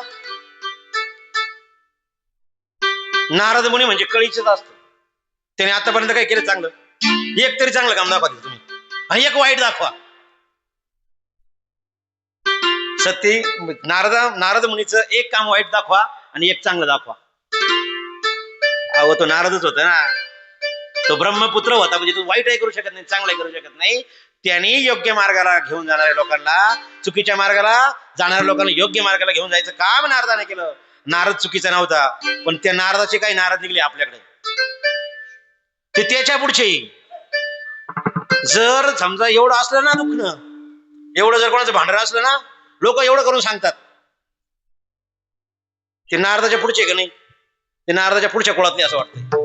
म्हणे जीवनामध्ये नारदाच्या वृत्तीचे लोक ठेवू नका. आणि जगामध्ये तुमचे भांडणं लावणारा, तुमचा वाईट करणारा कुणीच नाही, तुमचा जवळचा असतो. म्हणून जवळ ठेवताना कमीत कमी त्यांच्यापासून काहीतरी हातचा राखून ठेवा, नाही तर सगळं त्यांना सांगून ठेवलं का तुमचा कार्यक्रम झालाच. म्हणजे तुम्हाला महिला मंडळाला सगळं माहिती आहे, पण प्रत्येक महिला काय म्हणते माहिती का, स्वभाव येतो. श्री तत्व खूप सुंदर आलेलं आहे. श्री तत्व म्हणजे काय हे शिकवणारं व्यासपीठ म्हणजे शिव महापुराण आहे. सतीचं जीवन चरित्र जर तुम्ही पाहिलं जाता जाता सांगणार आहे मुलींनी काय करायला पाहिजे. सतीचं जीवनचरित्र ऐकलं पाहिजे, वाचलं पाहिजे, ते आत्मसात केलं पाहिजे. सतीचं जीवनचरित्र ज्या मुलीच्या जीवनामध्ये येईल ती मुलगी चुकीचे पावलं कधी उचलू शकत नाही. ही ताकद सती जीवनचरित्रामध्ये. आणि मग त्या सतीच्या घरी म्हणजे दक्ष राजाच्या घरी नारद मुनी रस्त्याने फिरत फिरत चालला होता. आणि फिरत फिरत चालत असताना अंगणामध्ये ती बारीक 5 वर्षाची मुलगी खेळताना पाहिल्यानंतर नारद मुनीला वाटलं आपला हा ब्रह्मदेवाचं आणि आपलं बोलणं झालं होतं ती सती माता आहे काय. मग त्याची लाईट लागली आणि त्या मांडीवर तिला घेऊन बसले. 5 वर्षाच्या आई जगदंबेला घेऊन बसल्यानंतर त्या नारद मुनीने सांगितलं भगवान शंकरासोबतच तिचं लग्न होणार आहे. शिवच हिला वर मला घालणार आहे. भगवान शिवाची ही अर्धांगिनी होणार आहे. ही नारद मुनी कोण होता? पूर्वीचा ज्योतिषी होता. हा भविष्य सांगत होता. हे भविष्य त्यांनी सांगितलं. पार्वती मातेला त्यांनी सांगितलं आणि सती मातेला त्यांनी सांगितलं. अशा या सती मातेचं चरित्र जीवन चरित्र पुढचं सांगितल्यानंतर त्या सती मातेनं अक्षिणी आईला आपल्या विचारलं हे आई मी आता भगवान शंकराची पत्नी होणार आहे. मी भगवान शंकर लगेच प्रसन्न होणार नाही. बरं भगवान शंकर लगेच प्रसन्न नाही झाले. सती मातेसोबत लग्न करताना भगवान शंकराने काय काय केलं? लगेच प्रसन्न का झाले नाही? कारण की ब्रह्मदेवाने अनेक खटाटोप करून झाल्या होत्या. भगवान शंकराला प्रसन्न करण्याकरता, लग्न करण्याकरता, तयार करण्याकरता, लग्नाला तयार होण्याकरता अनेक प्रकारचे उद्योग केले होते आपल्या भाषेत. पण काही तो तयार झाला नाही. मग त्या आई जगदंबा त्या आईला म्हणते अक्षिणीला की हे माते मी आता तपाला जाते. काय करायला जाते? तपाचरण करते. तपश्चर्या केल्याशिवाय भगवान शंकर माझे पती होणार नाही. मला भगवान शंकरासोबतच लग्न करायचंय. कोण म्हणतंय? सती माता म्हणते. बरं नुसती तप करायला जाणार नव्हती. ती जी मुलगी होती गुणवान होती, लावण्य खाणी होती, ती स्वयंपाकात निपुण होती. मुलीला तुम्ही इंजिनियर करा, डॉक्टर करा, वकील करा, कोणत्याही पदावर बसवा, पण आपल्या आईनं त्या मुलीला 2 चपात्या लाटायला पण शिकवा. ही काळाची गरज आहे. नाही तर बाहेरचा शिळा भातच खायला लय अवघड झालंय. खरंय खोटंय म्हणजे ज्याने खाऊ घालतात त्यांना माहिती. नाही तर बिर्याणीचा जो भात खातात ना 3 दिवसाचा असतो तो. म्हणून एक गोष्ट ध्यानात ठेवा, आपल्या मुलीला शिकवायला कुठेही पाठवा, बाहेर तालुक्याच्या बाहेर पाठवा, जिल्ह्याच्या बाहेर पाठवा. तिकडून आल्यानंतर तिला म्हणायचं बाई माझी थोडी पाठ दुखती, उभं राहता येत नाही, तू 2 चपात्या लाट. फक्त मुद्दाम म्हणायचं. कारण का? तिनं ते शिकलं पाहिजे. तशी सती माता घरामध्ये निपुण होती.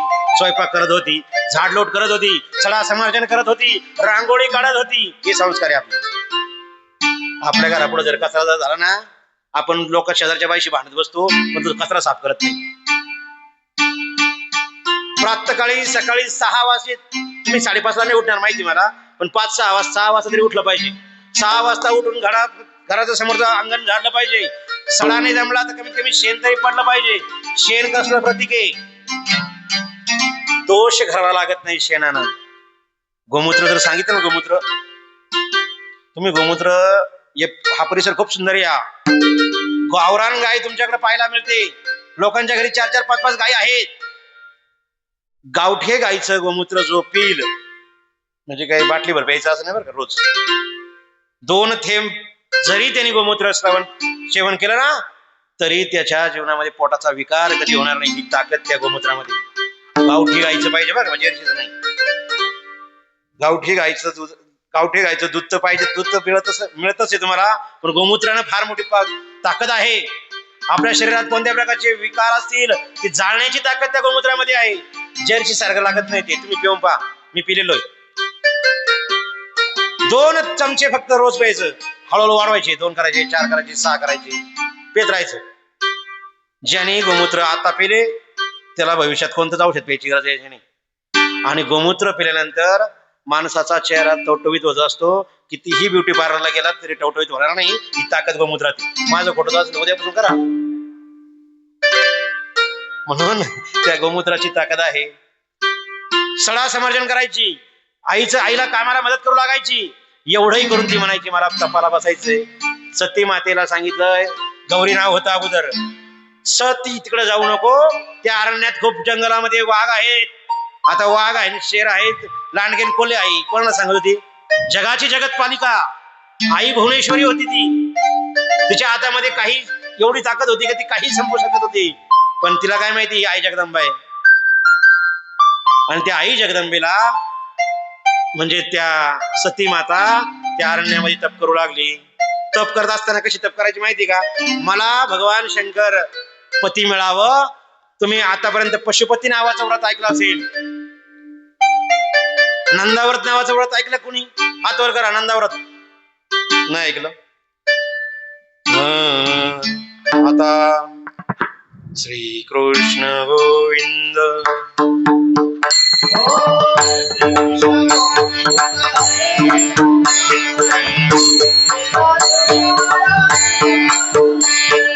श्री कृष्ण गोविंद हरे मुरारी हे नाथ नारायण वासुदेव.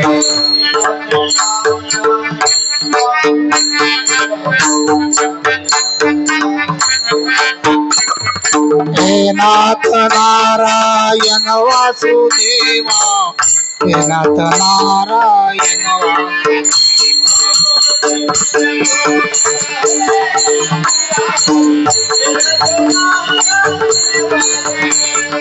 श्री कृष्ण गोविंद हरे मुरारी हे नाथ नारायण वासुदेव.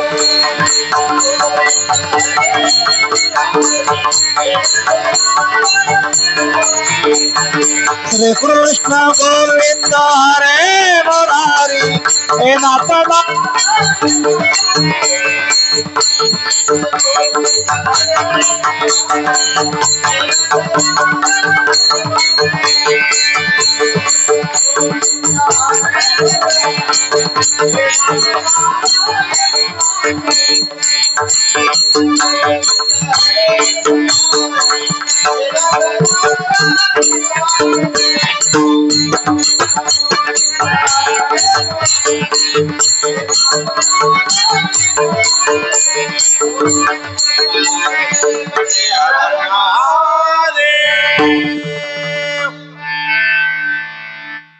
कसं आहे, नंदाव्रत नावाचं व्रत सगळ्यांनी केलं पाहिजे. सगळ्यांनी करण्यापेक्षा ज्या मुली कुमारी मुलगी असतील, आपल्या बापाला आपल्या आईला असं वाटतं की माझ्या मुलीचं कल्याण व्हावं, सर्वांगाचे कान करून जरा ऐका.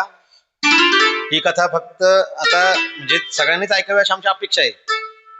पण जास्त भगवान शंकराचं जी पूजा करतात आणि जे संलग्न आहेत ते महिला वर्ग जास्त आहे. आता पशुपती नावाचं व्रत करायला थोडं अवघड आहे. तुम्ही ते भानगडीत पडू नका, माझं मत आहे बरं वैयक्तिक. मग तुम्ही म्हणाल महाराज तुम्ही पशुपतींना सांगायला आले का? पण त्याच्यापेक्षा नंदाव्रत नावाचं व्रत करा. ज्यांच्या घरामध्ये कुमारी मुलगी असेल त्याला मुलगा चांगला मिळावा, मुलीचं कल्याण व्हावं, मुलीला संस्कार व्हावे असं वाटतं ना, तर नंदाव्रत नावाचं व्रत करा. नंदाव्रत नावाचं व्रत म्हणजे 12 महिन्याचं व्रत आहे. पशुपती पण 12 महिन्याचे, पण एवढा कठीण प्रसंग नाही इकडं कठीण नाही आणि सोपं आहे. नंदाव्रत नावाचं व्रत करायचं. आणि ते नंदाव्रत नावाचं व्रत ज्या मुलीचं लग्न जमत असेल, मुलीला चांगला सगुण मुलगा मिळावा, निर्व्यसनी मुलगा मिळावा असं ज्या आईला आणि बापाला वाटतं ना, त्या परिवाराने हे नंदाव्रत नावाचं व्रत मुलीकडून करून घ्या. मुलीला समजून सांगा, करून घ्या म्हणजे बळजबरी करून घेऊ नका.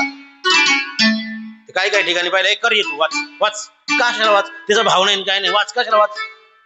एक सांगू तुम्हाला, जर एखाद्या गोष्टीचं तुम्हाला ज्ञान नसेल ना, ती करूच नाही. आपलं मत सोपं आहे, मोकळं आहे.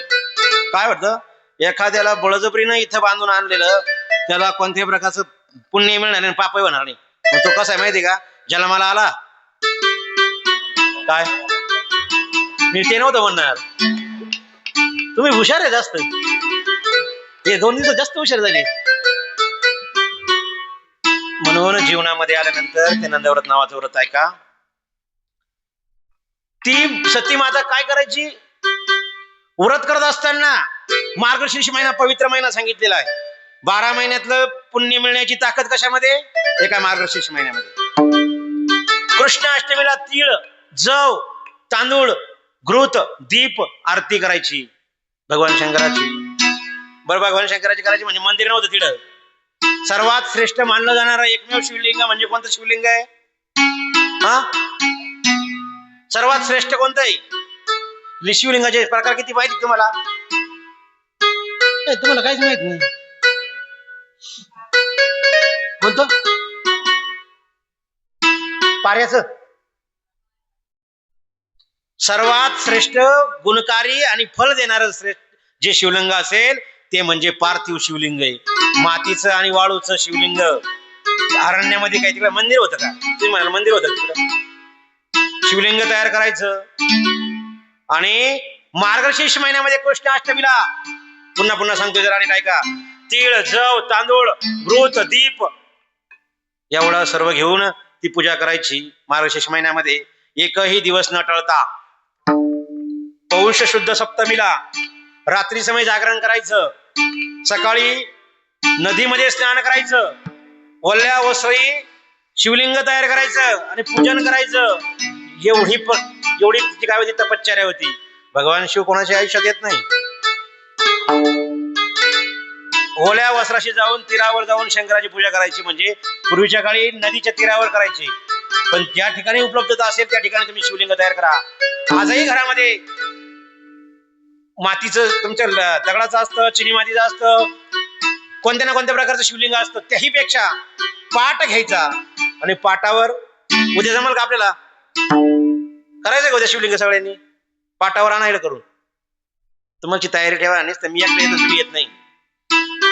शिवलिंग पाट घरामध्ये काय करायचं? पाट घ्यायचं, पाटावर शिवलिंग करायचं आणि त्याची पूजा करायची रोज. दर आमोशाला ते शिवलिंग बदलून टाकायचं, नवं करायचं. एवढं बारीक सांगायला प्रदीप मी सगळं सांगत युट्यूब सर्व महाराज. आणि त्या शिवलिंगाचं पूजन करायची. माघी पौर्णिमा म्हणतो आपण तिला. त्या पौर्णिमेला त्याच पद्धतीने रात्री जागरण करायचं, शिवलिंगाचं पूजन करायचं आणि तिला भीती वाटत नव्हती कारण आई जगदंबा होती. फाल्गुन चतुर्दशीला चतुर्दशी वेगळी आणि चतुर्थी वेगळी. कॅलेंडर जरा पाच झाला. चतुर्दशी पंचांगण हे बघत असताना चतुर्दशी आणि चतुर्थी पाच झाला. रात्री जागरण करायचं. बेलाच्या फळानं पूजा करायची शिवलिंगाची. मी बोललो ना मगाशी बेलाचं फळ एवढं महत्वाचं आहे. बेलाचं फळ वेळ मिळाला तर नक्की सांगायचा प्रयत्न करेन किती महत्वाचं आहे बेलाचं फळ. आणि फाल्गुन महिन्यातील सर्व रात्री जागरण करायची. चैत्र शुद्ध चतुर्दशीला दीपाचं पूजन करायची. रात्रभर जागरण करायची आणि पळस आणि दावण्यांना पूजन करायचं. पळस माहिती तुम्हाला? पळसाला पानं किती? कुठे गेले हो? कोकणा जरी गेले तरी आणि रामनगरला गेले तरी पळसाला पानं 3च. दावणा माहिती तुम्हाला? ते दावणीने पूजन करायचं. वैशाख शुद्ध तृतीया तिळाचा आहार करायची. घरी तिळाचा स्वयंपाक करायची. वैशाख शुद्ध म्हणजे उन्हाळ्यात. म्हणजे कोणता महिना? मे महिना. त्याच्यात ऊन असतं. तिळ हे थंडीचे प्रतीक आहे. त्याच्यामुळे तो काय करायचा? त्या तिळाचा भगवान आई जगदंबा काय करायची? त्या तिळाचा आहार सेवन करायची. तिळाची लाडू, तिळाचं जेवण, तिळामध्ये त्या जेवणामध्ये तिळ टाकायची, तिळाचा भात. आणि अशी आराधना ती जगदंबा करत होती. ज्येष्ठ पौर्णिमेला मालतीची फुलं माहिती तुम्हाला? बर, तो महिना पूजा करायची. मालतीचे फुलं आणून पूजा करायची. भगवान शंकरला काय काय प्रिय? धोत्र्याचं फळ, धोत्र्याचं फुल, बेलाचं पत्र, बेलाचं फळ. अजून काय प्रिय?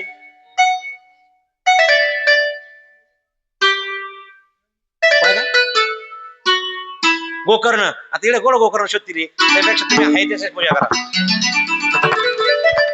श्रावण अष्टमीला ती आई जगदंबा चतुर्दशीच्या दिवशी या सगळ्या योजनेमध्ये या सर्व नंदाव्रत नावाच्या व्रतामध्ये चतुर्दशीला किंमत सांगितलेली. चतुर्दशी फार पवित्र सांगितलेली. आणि शिवपूजा केल्यानंतर ती आपल्या पवित्र अशा अंतकरणानं, पवित्र अशा जिद्दीनं ती काम करत होती. पवित्र अंतकरणानं जो भक्ती करतो त्याला देव प्राप्त होत असतो, कृपा करत असतो. उगाच कोणा तरी आणायचं आणि लोकांचे बिल आणायचे, काही काही काय माहिती का, सोमवार आला का आपल्या बिल नंतर यायला का शेजारचा बिल आणायचा. तुम्हाला सांगू का, शेजारचा बिल जर आणला ना, पुढे जाऊन अजून एक सांगतो, ते जाऊ द्या, भगवान शंकराची पूजा करत असताना जाऊ द्या, घरामध्ये देवाला लागणारे कोणतेही वस्तू कोणाचंच आणायचं. मग ते नवरात्र असो, गणपती असो, काही काही असे पाहिले नैवेद्य असतात. नैवेद्य मला वाटण लावायला जायचं म्हणजे दुसऱ्याचे नैवेद्य, शेजारच्या कोण नैवेद्य घ्या आणि ते देवीला वा का लावा, न केलेली बरी पूजा, पीठ त्याचं, मेथी त्याची, कष्ट त्याचे, तुमचं काय करू नका, काहीतरी करायचं. म्हणून हे आम्ही सांगत नाही लोकांना. भाद्रपद कृष्ण त्रयोदशीला नाना प्रकारच्या फुलांनी फळांनी शंकराचं पूजन करायचं आणि पाणी पिऊन जीवन जगायची ती भक्त. अशा पद्धतीनं ती नंदाव्रत नावाचं व्रत ज्यांनी आयुष्यात केलं त्याला सिद्धी प्राप्त होतात, रिद्धी प्राप्त होतात, त्याच्या जीवनामध्ये काही दारिद्र्य येत नाही. नंदाव्रत नावाचं सोपं आहे, कोणाला वाटलं तर शिवमहापुराणामध्ये आहे. 4 दिवसाच्या कथेमध्ये शेवटच्या दिवशी आम्ही तुम्हाला सांगू शकतो की तुम्हाला देऊ शकतो काय करायचं कसं करायचं. त्याच्यात विवाह करण्यासाठी मी बोललो मगाशी, ज्यांच्या घरामध्ये मुलीला काही दोष असतील ते दोष टाळण्याची ताकद भगवान शिवामध्ये आहे.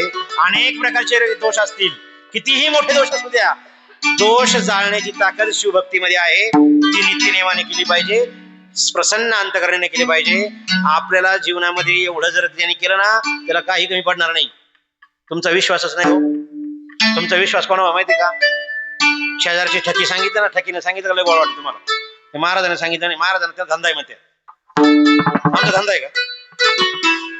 आणि त्या शिवसतीला त्या शिव भगवान शिव प्रसन्न झाले. प्रसन्न झाल्यानंतर अंतकरणात जागृती निर्माण झाली सती मातेच्या.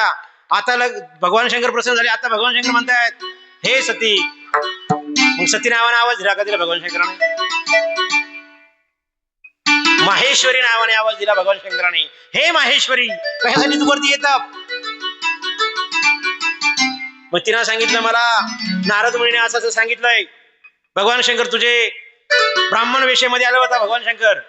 भगवान शंकर सोपा नाही, लोक म्हणते भोळा दैवत आहे, भोळा नाहीये. त्या भगवान शंकराने प्रसन्न झाल्यानंतर वर दिल्यानंतर काही हरकत नाही, लग्न होईल. साधूंना पाठवलं 7 परीक्षा घेण्याकरता, बापाची परीक्षा वेगळी घेतली. एवढी परीक्षा घेतल्यानंतर मग भगवान शंकर लग्नाला तयार झाले. आणि अशा परिस्थितीमध्ये भगवान शंकराचं आणि सती मातेचं 10:30 वाजल्यामुळे लवकर लग्न झालं. शुभ मंगल सावधान.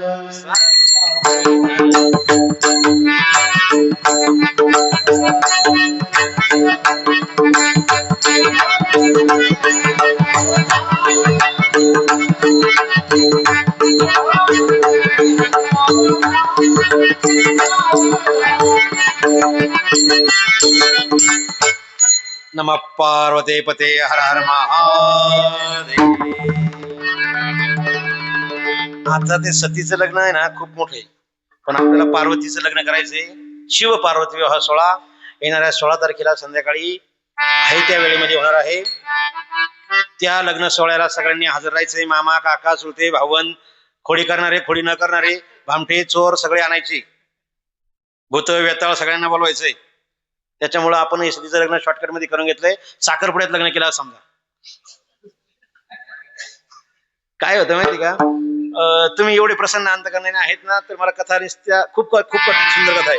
पण 11:15 वाजलेले आहेत आणि वाजल्याचे घड्याळाचे वाजले की तुम्ही माझ्या घड्याळाचे वाजले. आता सांगा तुम्ही आम्हाला, पण आम्हाला 5 वाजेपासून घरातून निघायचं, रात्री इथपर्यंत येऊ असतो 11 वाजल्यानंतर रात्री 2 वाजता झोपावं लागतं. म्हणून थोडं अवघड आहे, काही हरकत नाही. तुमच्या कथा ज्या ज्या आहे त्याप्रमाणे.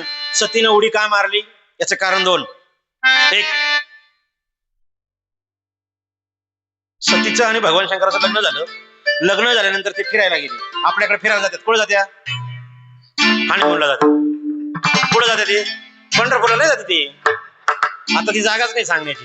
मग ते पंढरपूरला ते जात्या कुठं, ती जागा सांगण्यासारखी नाही. पण ही भगवान शंकराने सती माता गेली, हनीमूनला गेले.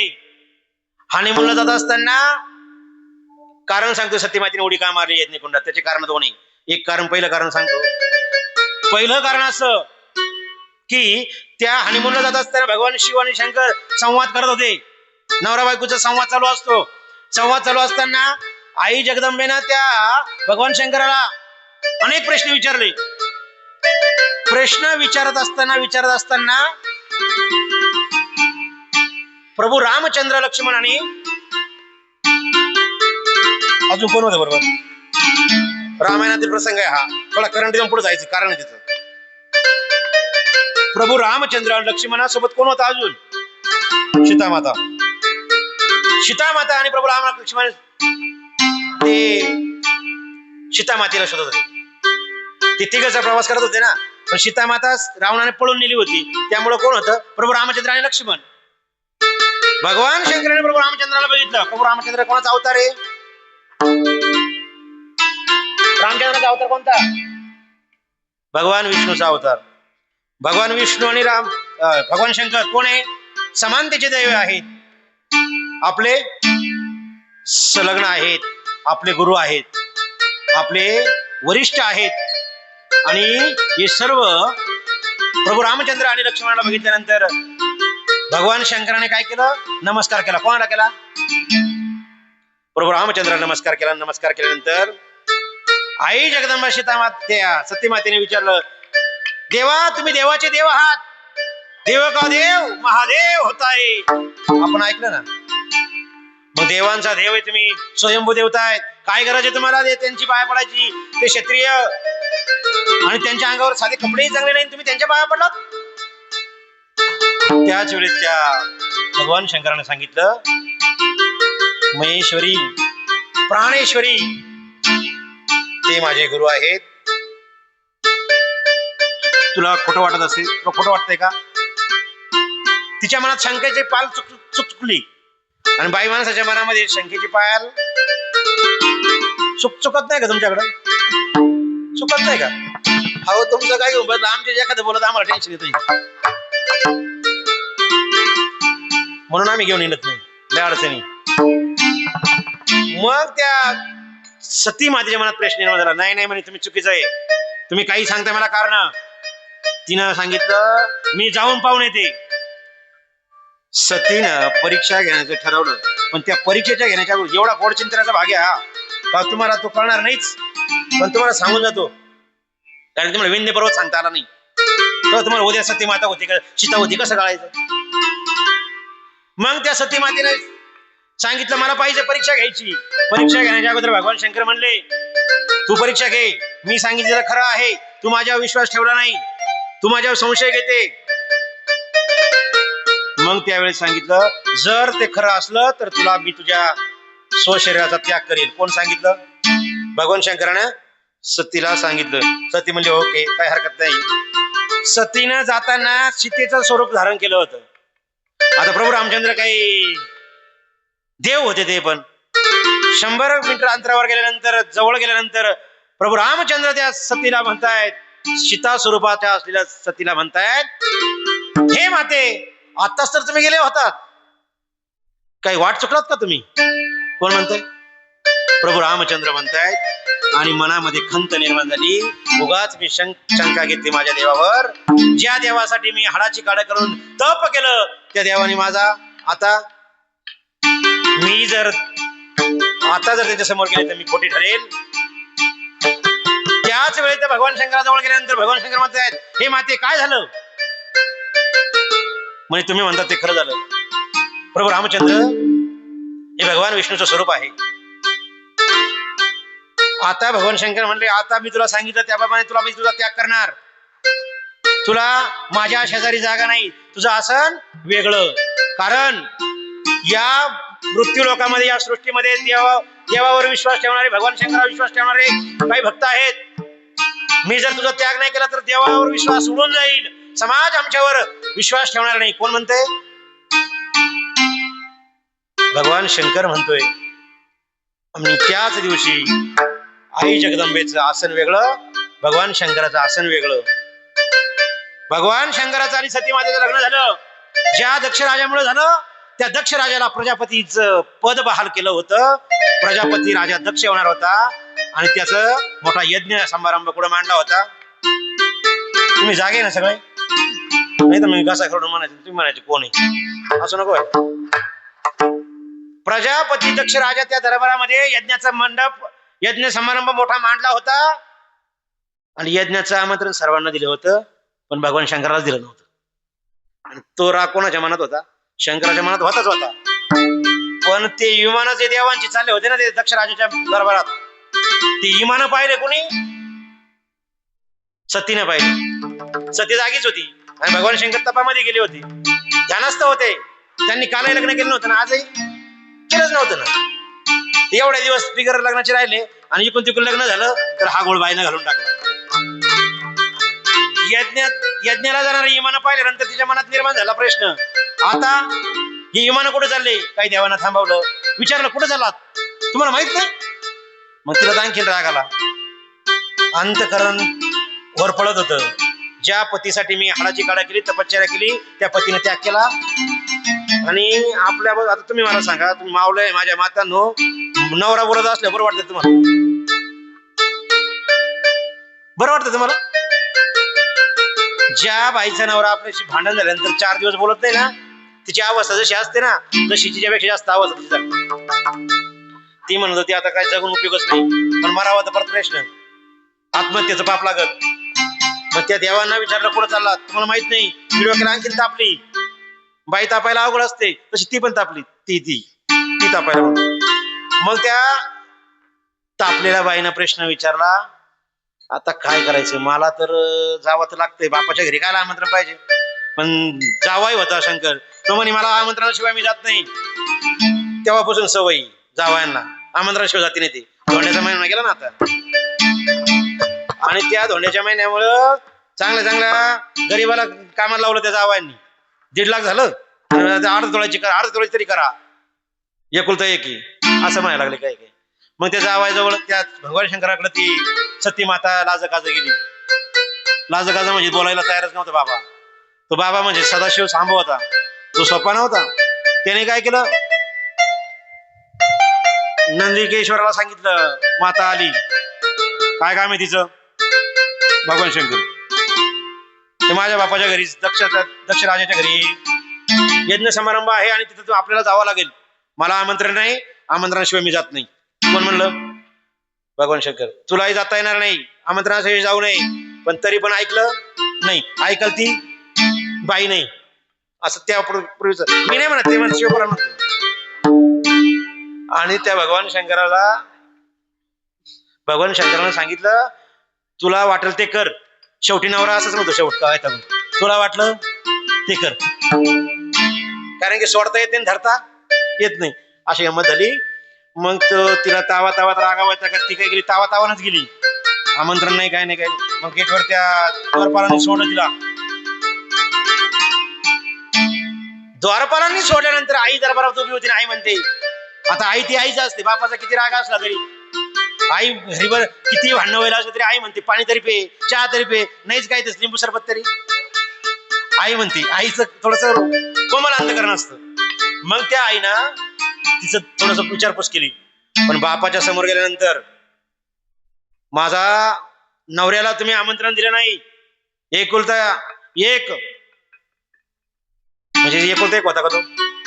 तुम्ही झोपले का? मग 61, 60 नाही 61.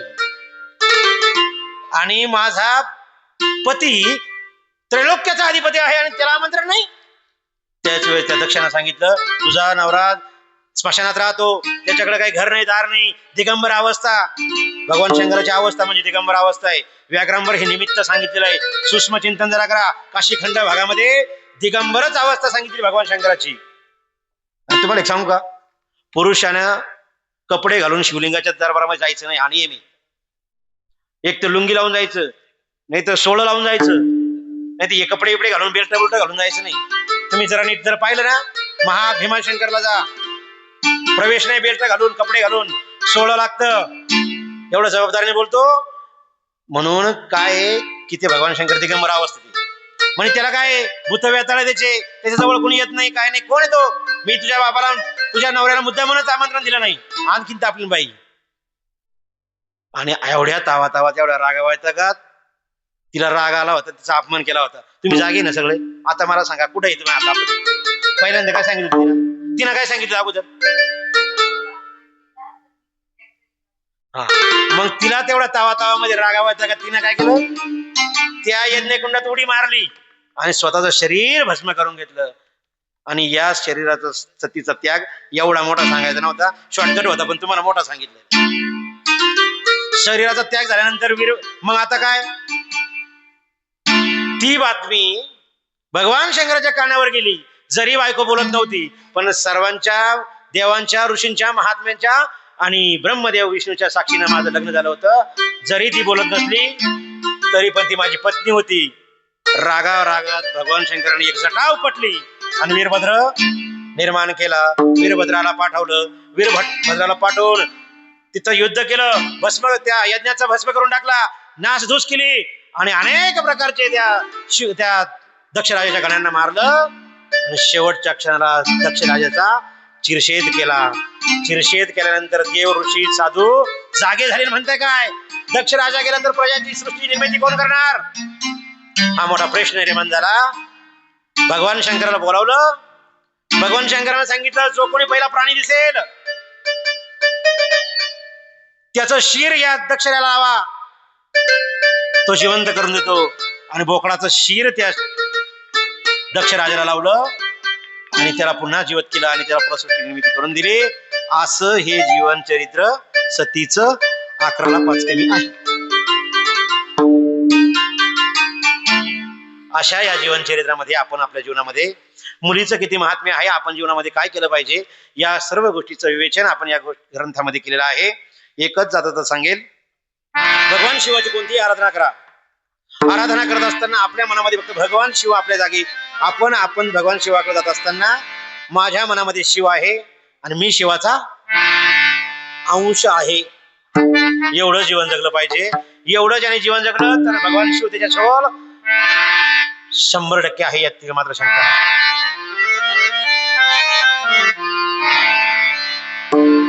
आता कथेचा पूर्णविराम इथंच देऊ. उद्याचा 3रा दिवस आहे. अजूनही 10 मिनिटं 20 मिनिटं 30 मिनिटं अजूनही घेतली असती, पण रस्ता खराब आहे आणि प्रवास पुन्हा वाढतो. त्यामुळं उद्या लवकरच चालू करण्याचा प्रयत्न आहे. 8:30ला चालू करू. आज जरा उशीर झाला. आज 2रा दिवस असल्या कारण सती जीवन चरित्र तुमच्यापर्यंत आणून सोडलेलं आहे. ज्यांना कोणाला हा ना, रोज आपण चिठ्ठी पद्धतीने एकाला बक्षीस देण्याचा प्रयत्न करत आहे. जीवनामध्ये पुस्तक काय करतात, पुस्तक जीवनाला चालना देण्याचं काम करतात. म्हणून पुस्तकं भेटवस्तू म्हणून देत असतो. चिठ्ठी काढल्या जाईल, गवळण होईल, आरती होईल, 5-5 मिनिटात होईल सगळं, आणि कथेचा समारोप होईल. उद्या काय सांगू, तुम्ही सांगा. आता काय सांगायचं तुम्हाला, काय येते उद्याच्या दिवसाचा असा विषय, बेलाचं महात्म्य आणि भस्माचं महात्म्य, असं 2 पार्ट सांगणार आहे. पण तुम्हाला कोणाला काही वेगळं ऐकण्याचं असेल शिवमहापुराणातलं, म्हणजे वेगळं म्हणजे तुम्ही सांगा गोकर्ण, एक जण आला गोकर्ण सांगा म्हणे. अहो म्हणलं गोकर्ण माझ्या भागवतात राहतं, इकडे कुठं असं राहतं काही. म्हणून उद्या भस्माचं महात्म्य आणि बेलाचं महात्म्य सांगणार आहे. बेलाची झाडाची निर्मिती कशी झाली, इतकं सुंदर गोड चरित्र आहे ते उद्याचं. माझा मोह आवरत नाही आणि मग मला हिमाला मोहात घाली. त्यानंतर ते मला म्हणते तुम्हाला आवडत नाही मोह. एक जण या बारीक मुलगा पाठवा.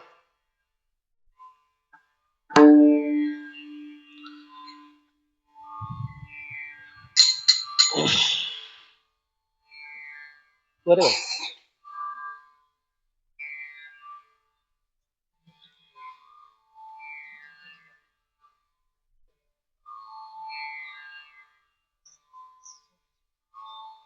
उर्मिला भांगरे आजच्या या शिवकथेमध्ये शिवप्रसाद घेऊन जात असताना शेवट आले वाटतं ना. हा वा, शेवट तो भला माझा भाऊ गोड झाला.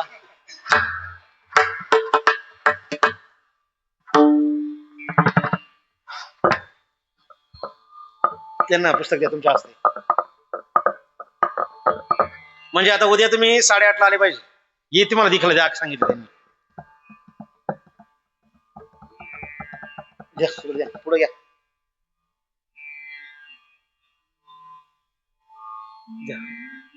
श्री शिवाय नमस्तुभ्यं.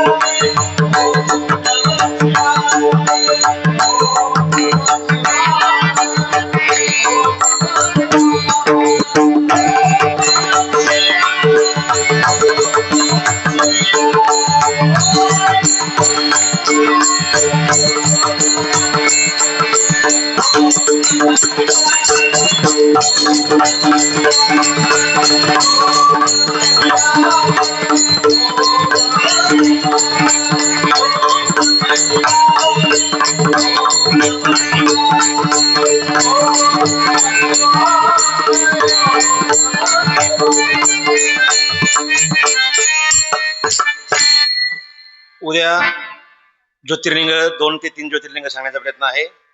नमः शिवाय महिलांनी का म्हणू नये आणि केतकीचं फूल भगवान शंकराला का आवडत नाही. केतकी म्हणजे कोणता? केतकी माहिती तुम्हाला? केवडा. केवड्याचं फुल का आवडत नाही? नमः शिवाय महिलांनी का म्हणू नये. ओम नमः शिवाय कोणी म्हणा